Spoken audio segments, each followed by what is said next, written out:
If you're ever wondering, how can I take care of my armpits? Well, I'll share my tips with you. When you're in the shower, exfoliate so that any of the hair under your skin can get free. If you want to remove your hair, use a razor or an epilator which removes the hair by the root. And after hair removal, make sure to use a moisturizer to reduce irritation.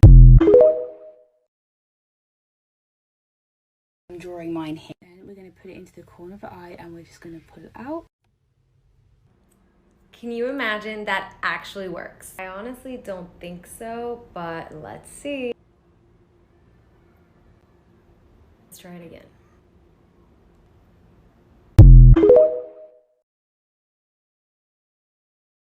This client came in today who typically gets lash extensions and really wanted to try out our keratin lash lift. The main reason she wanted to switch over is she really wanted to restore the damage extensions has done to her natural lashes. And the biggest benefit of our keratin lash lift, besides boosting the health of your lashes, is honestly the convenience of waking up with beautifully curled lashes.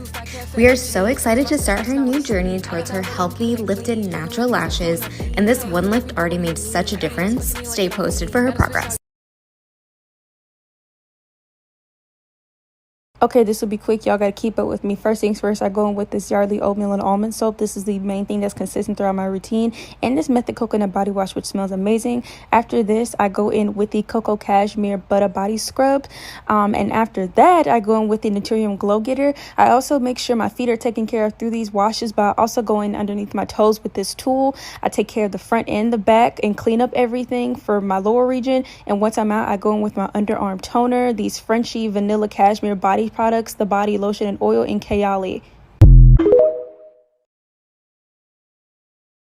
So you're a beginner to makeup and you literally have no idea what you're doing? I'm gonna help you out, and I'm gonna start off with skin, which can literally change your life. It changed my life when I figured out I could cover a big red pimple because I was so insecure about my skin. First, you're gonna take a face primer. This is going to smooth out your pores just a little bit, and it's also going to help your makeup last a lot longer. Then you're going to take a liquid or cream foundation. You could get color matched at Sephora or Ulta. I'm going to apply it to just half of my face so you can see the difference it makes. With a foundation brush, you're just going to start tapping this into your skin. It's very important that you bring it down your neck so that it matches you perfectly. Now my skin tone is a lot more even. Acne scars are less visible compared to this side where you could see acne scars, redness. You could definitely stop here if you want, but if you want a bit more coverage, then you go in with a concealer. See these little acne spots that the foundation didn't cover? I'm just going to tap those with the concealer and the dark purple under eyes. With a makeup sponge, you're just going to start tapping the concealer into your skin and see how those acne scars pretty much disappear. I'm doing cream bronzer and blush in part 2, but for now we're gonna skip to powder. There's two types of powders,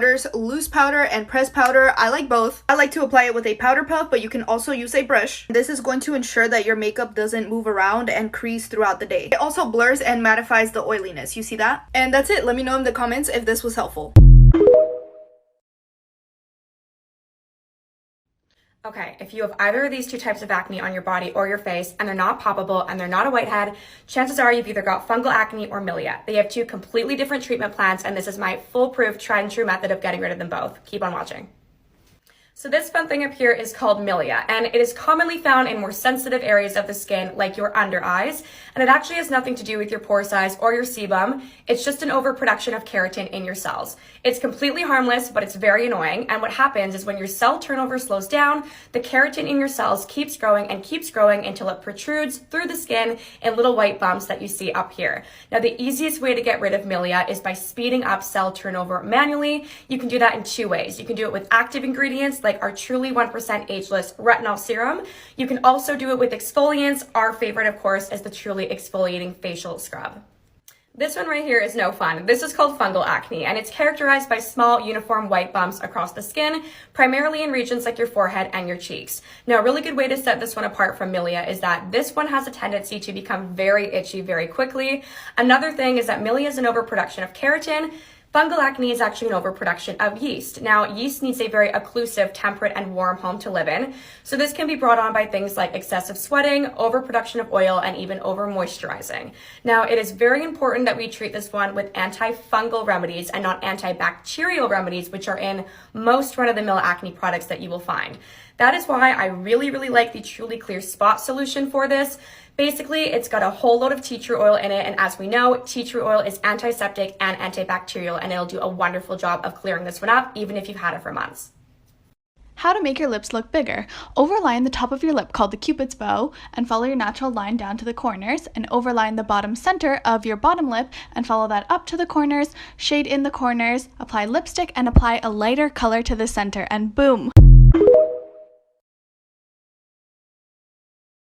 Skincare products you need ASAP. If you've never tried applying an oil to your skin before your moisturizer, check out rosehip and marula oil. If you're looking for a way to clear up the texture on your skin, definitely try out a retinol. This Teamy Detox Mask is my favorite clay mask of all time, and I also love the Mini Mo Glow for clearing dark spots. I'm literally going to show you guys how to look good without using any makeup. So yes, we're going to take care of those under eyes and we're just going to look more put together. Before everything, I'm going to take care of my crusty ass nails. Guys, these are literally press-on nails, and since I've discovered them, I've never gone back to the nail salon. And for the dark circles under my eyes, I will use ice. So I wrap the ice in a paper towel and then I gently massage that onto my skin. This will help depuff my eyes as well as getting rid of those dark circles. Another tip is curling your lashes and applying some Vaseline. Last time I used Aquaphor and Vaseline works just as good. Okay, now my lips are so dry and dehydrated, so I'll use a lip balm that is also plumping, because a plumping lip balm will bring more color to your lips. And even though I didn't do my hair, these tips just made me look a lot more presentable. Not me trying to flex my nails right now. Follow if you guys want to see more videos like this.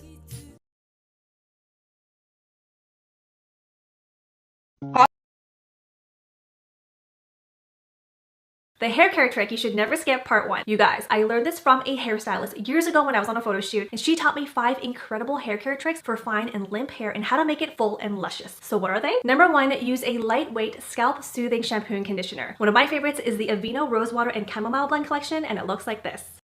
What's amazing about this collection is that oat is the first ingredient in this farm fresh inspired shampoo blend. It's infused with rose water and chamomile, and it's great for sensitive skin and soft cleansing. It's also perfect for fine and fragile hair, so if that's the type of hair you have, this might be your answer. It's also known to help soothe and moisturize the hair strands. And here's a bonus. It's sulfate free, has no dyes or parabens, and it's now available at Shoppers Drug Mart. Number 2, never apply conditioner directly on the scalp. You want to start mid-length and then down, because putting too much conditioner on the scalp is going to weigh it down, make it greasy and limp, and that's not what you want if you have fine and fragile hair. Number 3 is you want to scrunch your hair in the shower with conditioner in it. And then when you rinse it all off, make sure you also scrunch it again at the ends. This is going to make a great foundation for air drying. Number 4, use a scalp massager. This is going to help with blood flow. It's going to make new healthy hair, and it also just feels amazing. And lastly, number 5, use texturizing spray at the roots to lift your hair up. I find that this works so much better than hairspray and also backcombing, which I'm not a fan of. Texturizing spray really helps lift and build volume. Try these tips out and follow for more.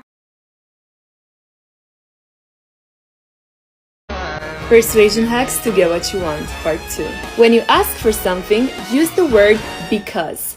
Studies show that the chances of people that use the word because when they ask to cut the line increase from 60% to 94%.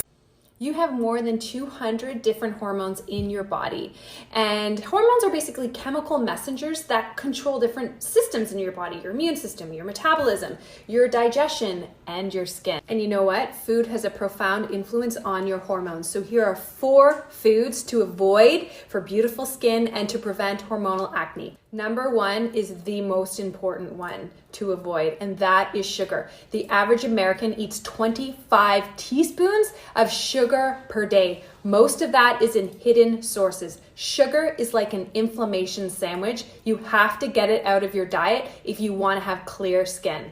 Number 2, refined carbs, breads, cereals, pasta, white rice. When you refine a grain, you strip away the fiber, the B vitamins, the essential fatty acids, the minerals, you're left with starch. It converts to glucose, sugar in the gut really easily. Number 3, refined vegetable oils that are very high in omega-6s. Omega-6s are important for our health, but the problem is in Western diets, we consume too much omega-6 and too little omega-3. And number 4 are dairy products. The worst offenders, though, is really cow's milk, like the homogenized pasteurized milk. Impacts your hormones, increases sebum production, and we already know this is well established in studies that dairy promotes acne. Sneaky psychological tricks to make people instantly like you, part 7. Ask people for their advice. Making them feel like their opinion matters, according to research done by Katie Liljenquist, makes them form a commitment to you and makes hair wash day. As you can see, let me show you what products I've been loving. I usually wash my hair about 2 to 3 times a week with the Everyday Beautiful shampoo. After emulsifying the product, I like to really massage it into my scalp. I'm loving the shine and volume this gives my hair. I like to go in with the Everyday Beautiful conditioner on the bottom 2/3 of my hair. This is one of their best sellers, and for a good reason. You'll see why. Asking guys which is their biggest psychological turn on in girls. It has to be interesting to talk to. Confidence. When she acts bougie. When she's funny. She needs to have social intelligence. 3 tips to get your press-ons to last longer. Tip number 1, lightly buff the nail. Sounds weird, but the more texture you have, the better hold the glue has. Tip number 2, dehydrate the nail with an alcohol pad or just a nail dehydrator. Moisture is enemy number 1 when you're applying your press-ons, trust me. Tip number 3, ditch the squeeze bottle and invest in a good brush-on nail glue. This causes less air bubbles, so your nails will look better and last longer. You're welcome.